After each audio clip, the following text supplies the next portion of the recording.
Buenos días. Primero de todo, muchas gracias a la Fundació Esteve, Félix, Paul, por la invitación, Manel, y gracias por invitarme por segunda vez. La primera vez, hace 11 años, habíamos recibido hace muy pocos meses la certificación por parte de la Agencia Española del Medicamento como de las salas blancas GMP para hacer producción, y creo recordar que habíamos hecho un paciente o dos. Desde el 2011 hasta ahora el número de pacientes se ha multiplicado por 100 si habíamos hecho uno. Lo que os voy a hablar ahora es quizás una de las pocas o quizá la única charla en la que no va a ir, en la que el concepto inmunoterapia no va dirigido a generar una respuesta inmune contra cáncer o podríamos hablar contra enfermedades infecciosas, sino lo que os voy a hablar es las posibilidades de la inmunoterapia para inhibir, para suprimir lo que son las respuestas inmunes. Simplemente para recordar, no sé,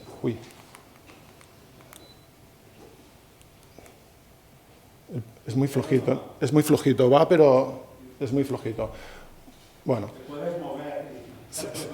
Sí, lo que pasa es que no me oiréis, pero bueno. La respuesta inmune... ¿Hacia allí? Sí.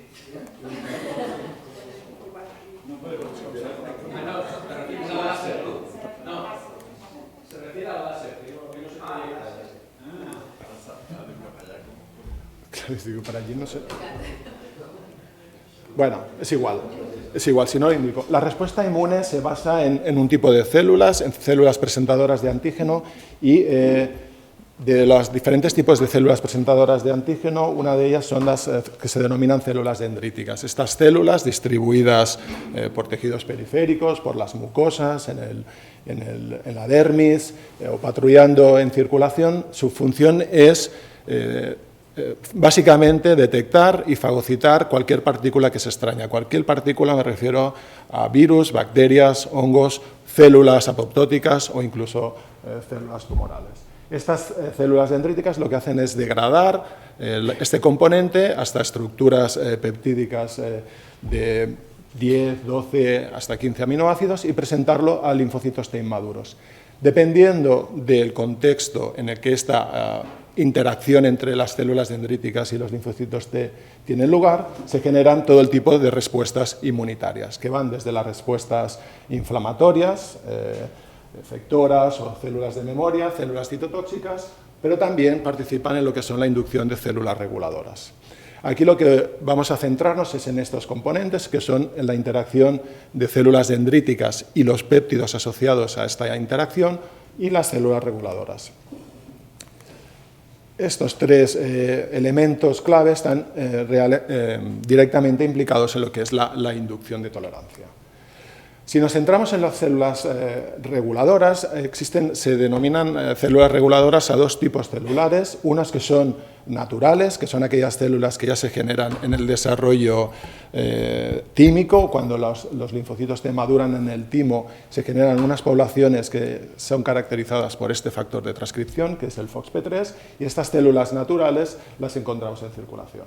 Por otro lado, también se pueden inducir en periferia a partir de células naïf, como veíamos en la presentación anterior, y con diferentes citocinas, diferentes factores, interleuquina 2, ácido retinoico, transforming growth factor beta, también se pueden inducir lo que se denominan células reguladoras inducibles. Todas estas componentes, todo este balanza, todo este equilibrio, tienen un papel importante en lo que serían pues las enfermedades autoinmunes, en lo que serían las inflamatorias, la respuesta antitumoral, diferentes tipos celulares que no vamos a entrar, y sobre todo una desregulación en lo que serían las células reguladoras tienen un papel importante en las enfermedades autoinmunes. ¿Cómo funcionan las células Tregs? Las células reguladoras tienen múltiples funciones para inhibir la respuesta inmune y no son exclusivas. Una célula Treg puede utilizar diferentes factores para inhibir la respuesta inmunitaria. Una de ellas es la secreción de citocinas inhibidoras, que lo que va a hacer es influenciar otros tipos celulares del sistema inmune e inhibir la respuesta inmunitaria, principalmente la secreción de interleuquina 10, de interleuquina 35, de TGF-beta, la disrupción metabólica de células efectoras. Evidentemente, si metabólicamente se les elimina los nutrientes a las células efectoras, estas son incapaces de actuar, y actualmente en muchos de los ensayos en cáncer actualmente se están introduciendo y está ganando un papel muy importante el metabolismo y el metaboloma asociado a las células tumorales. La expresión de PD1, PDL1, especialmente PD1 expresado en los linfocitos T, es uno de los factores clave en la respuesta antitumoral y en las terapias antitumorales, pero que de manera fisiológica las células reguladoras utilizan. La expresión de interleuquina 2 o bien la expresión de otros mecanismos que inhiben la respuesta inmunitaria. Si miramos el número de ensayos clínicos, esto no lo veis aquí, pero está mirado a fecha del 11 de noviembre, la semana pasada, hay numerosos, del orden de casi 300 ensayos clínicos a nivel mundial que utilizan células T reguladoras en diferentes tipos de enfermedades, básicamente para prevenir el rechazo, para prevenir enfermedades autoinmunes. He visto que hay un ensayo y no he podido encontrar en esclerosis lateral amiotrófica con células T reguladoras. Por tanto, el número de ensayos actualmente que está explorando el papel de las células reguladoras es muy importante a nivel mundial. Si nos centramos en las células dendríticas, las células dendríticas son una población circulante en sangre que se pueden identificar células dendríticas. No es una población homogénea, es una población heterogénea y se identifican diferentes subpoblaciones de tipos de células dendríticas. Estas subpoblaciones bien identificadas en sangre o en tejidos se caracterizan por la expresión de diferentes moléculas en la membrana, pero no solo es la expresión de diferentes moléculas en la membrana, sino de diferentes funcionalidades. Por tanto, la utilización y el conocimiento de diferentes poblaciones de células dendríticas nos va a ayudar a diseñar mejor nuestros ensayos, bien sea para mecanismos o procesos inmunoestimuladores, ahora sí, como mecanismos inmunosupresores, ¿de acuerdo? Recientemente se ha identificado esta población de células dendríticas circulantes, que se denominan expresión de este marcador, obedecía3, como una de las más importantes en generar respuesta antitumoral, ¿de acuerdo? Las células dendríticas son unas células que tienen una plasticidad funcional diferenciada. A partir de lo que son precursores, obtenemos células dendríticas inmaduras, y son estas células las que de alguna manera circulan o están distribuidas como centinelas a lo largo de nuestro organismo y en los tejidos, bien en mucosas o, como comentaba, en la dermis. Estas células reciben señales de activación y dependiendo de la activación y dependiendo del contexto en el que esta activación tiene lugar, nos generan lo que se denominarían las células con un perfil tolerogénico, por tanto, células con una capacidad de inhibir, de suprimir la respuesta inmunitaria, mientras que si lo que se tiene lugar es una activación en un contexto de inmunidad, porque hay citocinas proinflamatorias, porque hay señales de peligro, por diferentes factores, lo que se generan son células inmunogénicas, células con una capacidad de estimular la respuesta inmunitaria. Estos son dos extremos de lo que es la funcionalidad de las células dendríticas, y nosotros hemos aprendido en el laboratorio, hemos aprendido a partir del cultivo de estas células, a partir de los precursores inmaduros, añadiendo diferentes factores en los medios de cultivo a generar un tipo de células u otro tipo de células. Bueno, estos son componentes que ayudan a la activación de las células dendríticas. Como comentaba, A partir de los protocolos de generación de estas células en el laboratorio, inicialmente y en el 96, en el 94 se describió el protocolo de diferenciación de las células en el laboratorio por el grupo de Lanzavecchia y Salusto, y en el 96 ya salió la primera aplicación de células dendríticas en pacientes con mieloma múltiple. Es la primera indicación. Aquí en rojo son aplicaciones, hay muchas más, pero he marcado algunos de los más importantes, de los que son más representativos.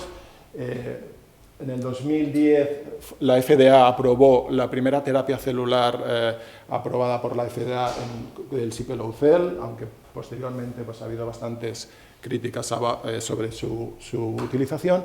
Y en verde lo que veis son los diferentes ensayos en los que se ha publicado la aplicación de células dendríticas tolerogénicas, bien para enfermedades inmunomediadas, bien para diabetes, artritis reumatoide, esclerosis múltiple o para prevenir el trasplante de órganos.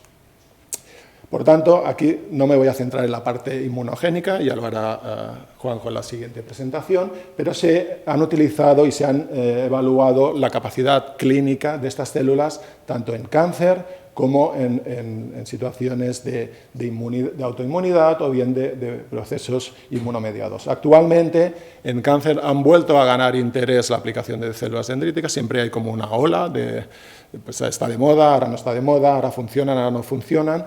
Y últimamente hay un gran interés en combinarlo con otros fármacos, con inhibidores de checkpoints, con inhibidores del metabolismo, pero no voy a entrar en este tema. Me voy a centrar más en la parte tolerogénica.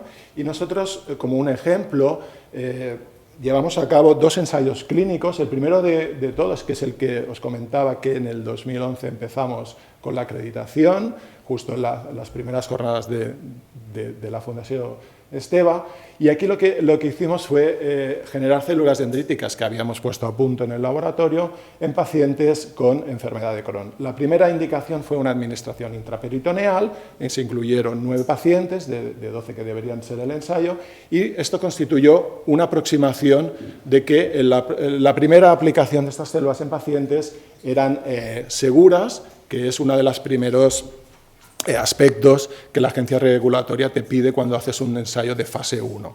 Es decir, que no empeora o que no tiene un efecto deleterio o un efecto adverso grave en los pacientes. Esto constituyó la primera prueba de que podíamos generar células dendríticas tolerogénicas en condiciones GMP, en condiciones para aprobar en ensayos clínicos, y nos permitió bueno, pues establecer las bases de futuros ensayos.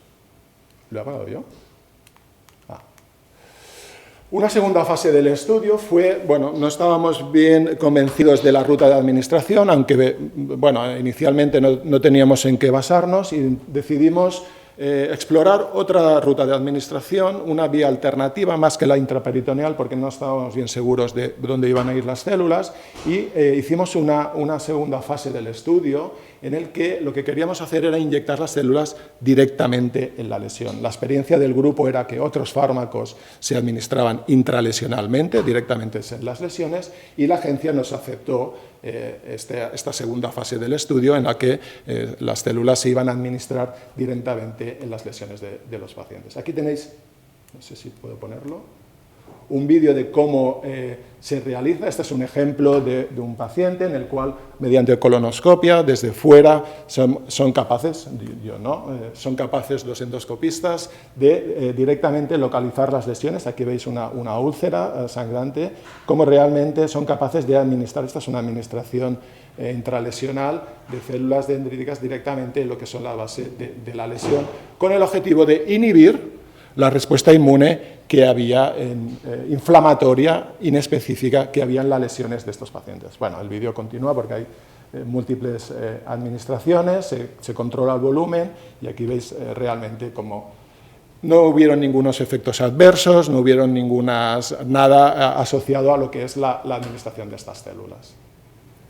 Como os comentaba, lo que es la estructura y la certificación GMP y la producción de estas células nos permitió realizar otros ensayos clínicos en el que aprovechábamos la infraestructura y los protocolos de generación de células, y en este caso intentamos evaluar la capacidad de generar tolerancia en pacientes con esclerosis múltiple. Ese fue un ensayo clínico en el que tenía como objetivo demostrar la seguridad y la tolerabilidad, y luego intentar correlacionar respuestas clínicas o biomarcadores. El racional pues, es que en modelos animales estas células disminuían las lesiones, teníamos toda una serie de péptidos que son reconocidos por los linfocitos T de pacientes con esclerosis, y que las células dendríticas sabíamos que inhiben de manera específica respuestas de linfocitos T. Este era el protocolo de generación en la sala blanca, y este era el procedimiento de generación de las células, y estos son los controles de calidad que nos exige la normativa y la agencia para poder certificar y liberar todos estos productos. Ese es el esquema de generación de las células. A partir de una aféresis de los pacientes obtenemos los precursores, que se generan en el laboratorio células inmaduras, como os decía, aprendiendo de los factores que nos permiten generar tolerogénicas in vitro, fuimos capaces de generarlas y de incubarlas con péptidos asociados a generación de respuestas inflamatorias en pacientes de esclerosis múltiple, administrar las células por una vía intravenosa. Este fue un esquema. El primer ensayo era un ensayo de establecimiento de la dosis con pacientes con esclerosis múltiple o neuromielitis óptica, diferentes cohortes, y se estableció una dosis de trabajo creciente para establecer seguridad. Vimos que, esto es igual, pero vimos que en ninguno de los pacientes incluidos empeoró o tuvieron efectos adversos. No hubieron cambios en los que son los scores que utilizan los neurólogos para determinar de que no tenía un efecto adverso en la administración de estas células. Respecto a los biomarcadores, pudimos identificar un incremento en la producción de interleuquina 10, que es una de las citocinas inmunosupresoras en aquellos pacientes cuando se evaluó la respuesta a 12 semanas después de la administración de las células. Por tanto, vimos que posiblemente podía tener alguna actividad inmunosupresora la administración de estas células, y bueno, vimos que no había ningún tipo de efectos y de seguridad relacionados, y este primer trabajo pues, se publicó demostrando los datos de seguridad y las primeras validaciones de biomarcadores. Esto nos permitió una segunda fase del estudio, basándonos en una segunda fase del estudio. Él nos permitió, partiendo de los datos de seguridad, llevar a cabo una fase 2 que aún está en marcha. Es un ensayo que nos pilló justo el inicio de la pandemia y el inicio del confinamiento, la aceptación de la agencia, en el que intentamos combinar estas células con tratamientos estándar buscando un efecto sinérgico. El objetivo es evaluar, en este caso sí ya la respuesta clínica. Es un ensayo con dos grupos, un grupo control, un grupo placebo que es el standard of care, o sea, reciben su tratamiento, y los otros reciben su tratamiento más las células dendríticas. Los ensayos de seguridad nos permitió aplicar las células en primera línea de tratamiento, ¿de acuerdo? Ese es el esquema del ensayo. Son pacientes que son randomizados, y hay un grupo placebo de 15 pacientes y un grupo de 30 que reciben las células. Este es el esquema. Se administran 3 dosis cada 2 semanas, y a partir de la semana 12, 18 y 24 hay visitas para realmente demostrar la aparición de nuevas lesiones, el engrandecimiento o bien el seguimiento por resonancia de las lesiones. Esto es como se van a mirar la eficacia, que ya lo tendréis en la presentación. Y si nos fijamos a nivel mundial, vemos que el número de ensayos con células dendríticas tolerogénicas realmente es mucho, mucho menor, y que existe, yo creo, un campo en el que realmente se puede expandir el número de ensayos clínicos en otras enfermedades, porque, como podéis ver, estos son activos y reclutando. Hay 6 a fecha del 11 de noviembre, 4 en Europa y a nivel. Y simplemente pues, para agradecer los sponsors que nos han ayudado a diseñar los diferentes ensayos, al Hospital Clínico, a la Unidad de Terapias Avanzadas, de Inmunoterapia, y a los diferentes departamentos que han participado en poder llevar a cabo los trabajos que os he presentado. Y ya está, muchas gracias.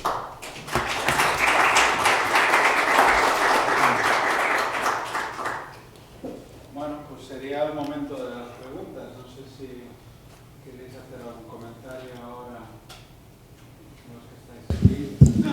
Bueno, no, muy interesante, realmente enhorabuena. Ha llamado mucho la atención la terapia intralesional en enfermedad de Crohn. ¿Tenéis resultados clínicos de Bueno, los pacientes que se incluyeron es un ensayo que, por diferentes razones, por competencia con otros ensayos, pues el reclutamiento no era, ese es uno de los problemas a veces con este tipo de terapias, no era el que nosotros hubiéramos esperado, pero los pacientes que entraron en el ensayo se evidenció eliminación de lesiones en algunos de los pacientes. O sea, hubo realmente pacientes que eran refractarios a otros tipos de tratamiento, la evaluación y las colonoscopias nos habían indicado que estas lesiones habían desaparecido. Sí.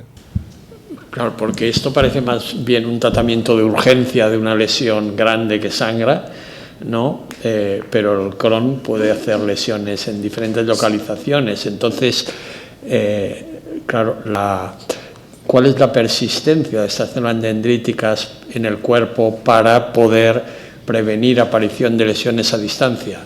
Bueno, claro, por motivos de tiempo me he quitado todo lo que son los criterios de inclusión. Los criterios de inclusión eran pacientes en los que tuvieran lesiones colónicas o accesibles por endoscopia, y la persistencia es poca, son células que ya son terminales, no se diferencian, pero lo que sí que creemos, o era una de las hipótesis de trabajo, era de que estas células son capaces de generar una inmunosupresión que sí que va a ser mantenida por linfocitos T. No las dendríticas propiamente, que probablemente en una semana o 2 semanas ya hayan desaparecido, son células que no se diferencian y son terminales, pero sí que si son capaces de inhibir linfocitos T inflamatorios de tipo Th17 que están en las lesiones, y eso sí que lo habíamos visto.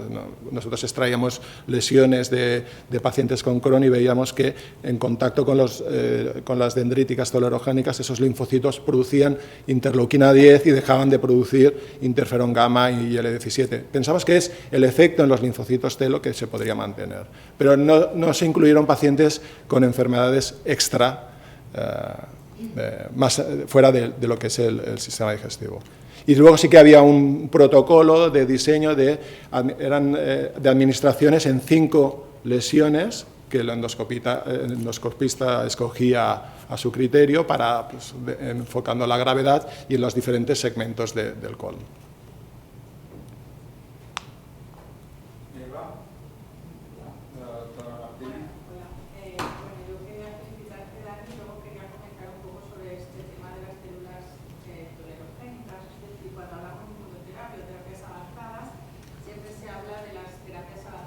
Cáncer, y creo que, claro, es importante porque las personas con cáncer se mueren, pero también hay muchísimas personas, entre un 5 y un 7% de la población, que tienen autoinmunidad o son sometidas a trasplante, y estas personas están recibiendo tratamientos inmunosupresores inespecíficos continuamente.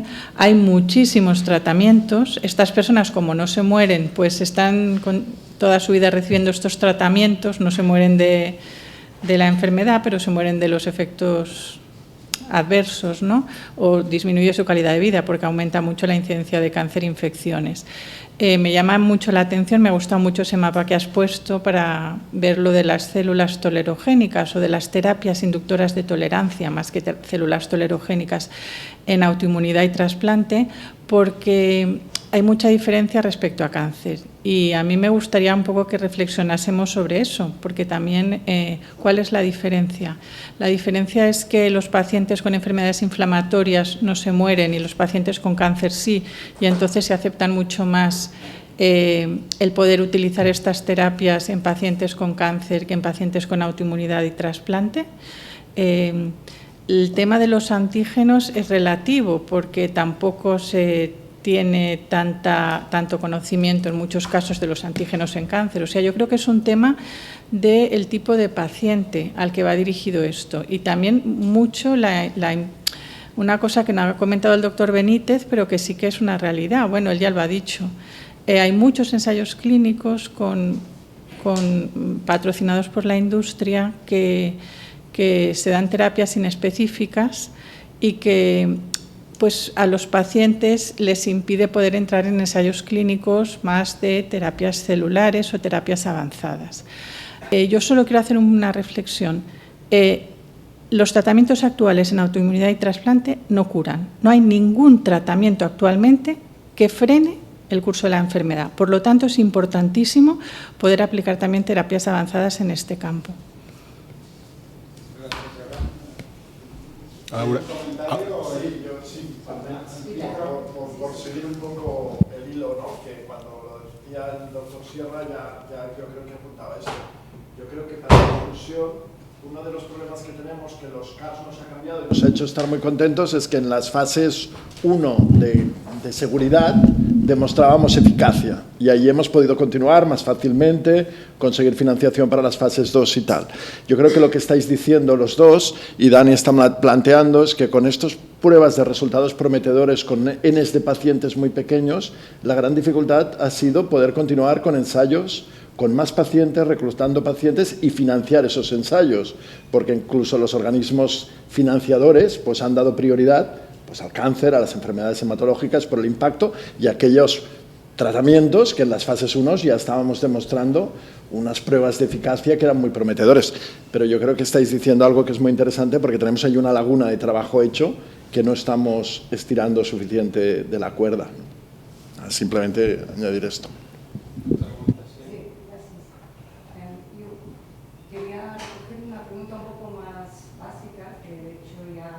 Aquí, gracias, la doctora Martínez, que era sobre el mecanismo de acción de las dendríticas tolerogénicas. ¿Es siempre antígeno específica? Es decir, o hay probablemente una parte importante de la tolerogenia, de la tolerancia que se desarrolla mediante mecanismos inespecíficos y, por tanto, nos liberaría de conocer el antígeno concreto y podría expandir el uso de estas dendríticas a otros contextos en los que no se conoce el antígeno.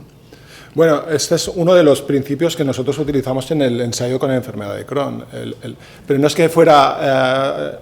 en enfermedad de Crohn no está identificado si hay un antígeno y contra qué antígeno, pero la idea era que si nosotros poníamos las células ahí, y eso sí que lo habíamos visto en múltiples ensayos in vitro, es que estas células son capaces de fagocitar, son células, son vivas, es una terapia, pero son células vivas.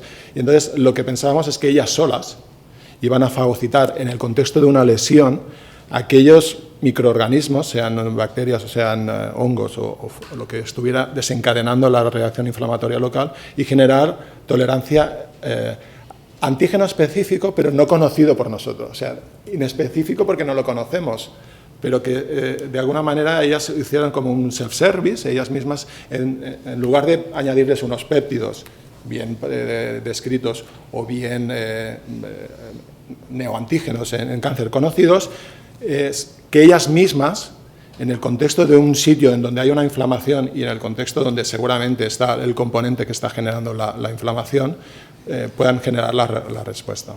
De todas maneras, sí que tienen un componente inespecífico porque estas células, cuando las estimulas inespecíficamente, secretan interleuquina 10 o secretan TGF-beta, por tanto, es un componente inespecífico para otros factores. Y solo apuntar que también de este tipo de estudios tan interesantes se puede aprender para la inmunoterapia del cáncer, que es que podemos implementar este tipo de terapias a primera línea, porque así como en el contexto de enfermedades autoinflamatorias habéis podido trabajar a primera línea, en el contexto de terapia avanzada para el cáncer siempre tenemos que, ahora ya estamos cambiando, pero hemos empezado tratando pacientes refractarios a muchas otras terapias y cuando llegamos a veces ya hay poco margen de acción. Por tanto, yo creo que todos los estudios de seguridad que se realicen en determinados contextos pueden también ayudar a que en otros contextos este tipo de terapias puedan usarse en momentos más Es primera tempranos. línea combinado con el fármaco estándar, ¿eh? Además, no es células. sí, bueno, también es interesante. Yo creo que, doctora Muntasey, que pasa al revés. O sea, yo creo que es el primero lo que se investiga en cáncer y luego lo podemos pasar a autoinmunidad. De hecho, las dendríticas empezaron también en cáncer y después, gracias a eso, dijimos, bueno, quizás se puedan aplicar. Yo creo que siempre es mucho más innovador el campo del cáncer en este sentido, pero bueno, igual luego se vuelve, ¿no? No, estoy de acuerdo. Lo que digo es que luego se puede aprender de los otros contextos, aunque originalmente la terapia se haya iniciado en cáncer, ¿no? Y luego un mero apunte, ya creo que no intervendré mucho más, pero claro, este también es mi campo. Pensad que los 4 ensayos en Europa, 2 son nuestros y claro, estamos muy implicados también. En contestación a la respuesta de la terapia antígeno específica con dendríticas, diría que nosotros hemos hecho experimentos en animales, en ratones, modelo experimental de esclerosis múltiple, y hemos visto que cuando las células dendríticas se cargan con péptidos, el resultado es muchísimo mejor que cuando las células dendríticas no están cargadas con péptidos. Esto quiere decir que las células dendríticas en sí, cuando son tolerogénicas, tienen una cierta inmunosupresión inespecífica, pero es necesario que vayan dirigidas de manera antígeno específica a inducir Tregs antígeno específicas y a suprimir T efectoras antígeno específicas. De hecho, nosotros cuando la agencia reguladora siempre preguntan qué aporta tu terapia sobre las terapias actuales. Claro, las terapias actuales son inmunosupresores inespecíficos. Si nosotros diéramos solamente células que produjeran una inmunosupresión inespecífica, pues no aportaríamos nada más. O sea, yo creo que la tolerancia, por definición, es antígeno específica y, por lo tanto, solamente se puede inducir tolerancia respecto a determinados antígenos. No podemos inducir tolerancia en general. Entonces, lo que comentaba el doctor Benítez es cierto. El objetivo, cuando nosotros damos tolerogénicas, ya no solamente es que la tolerogénica actúe, sino que genere como un loop. Es decir, una tolerogénica inhibe efectoras, activa reguladoras, esas reguladoras producen interleuquina 10 y otras citoquinas antiinflamatorias que activan a células dendríticas a hacerse tolerogénicas, lo que se llama infectious tolerance, que no sé si está demostrado científicamente totalmente o no, pero que es un concepto que vale la pena tener en cuenta. Entonces, solamente era apuntar esto. Yo añadiría que una de las cosas que no ha comentado el doctor Benítez y que está en esta línea que has comentado tú, Eva, es el hecho de las mesenquimales.